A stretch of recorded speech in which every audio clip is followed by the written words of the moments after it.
authorities overreached. Our government came in and did this to its people. If we just forget about it, it will happen again. Clearly, there was a duty to respond. Ben Cannon was the head of the FBI's Portland office during the protests. He retired in January and describes last summer as chaotic and violent, with federal law enforcement officers reporting hundreds of injuries, too. And whether or not there were mistakes made by individuals or there was an overstepping of authorities is something that we're sorting out now. None of the dozen-plus lawsuits filed against federal law enforcement have led to any long-term changes that would prevent a similar response in the future.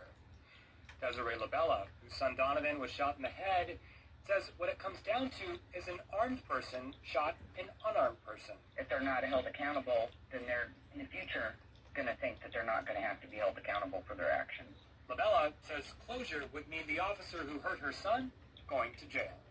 For NPR News, I'm Comrade Wilson in Portland. Programming supported by Minneapolis College of Art and Design. Explore their continuing education classes for career advancement or personal enrichment, graphic design, drawing, painting, arts entrepreneurship, illustration, and more. Registration information at mcad.edu/ce. Here we are, 5:48 on a Friday. We're going to look at that weekend forecast. But Oh, no, it's Friday.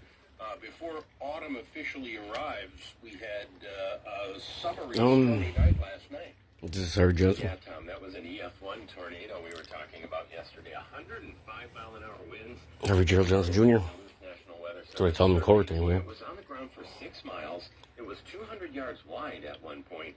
It snapped 50-plus pine trees and uprooted them on the ground for about 13 minutes, Tom. All right, and it's calmer now and will be for the weekend. What do you make? That's that. What do you call it? It's just a study for Holocaust. It is in the 70s, even low 80s. It doesn't have anything to do with any religion or no rights. It's beautiful out there. Get out and enjoy. We'll drop to 63 tonight. I tried getting out there. Again in the Twin Cities, an isolated thunder shower or two possible tomorrow. But most of the hours will be dry. 60s in northwest Minnesota. Try getting out there and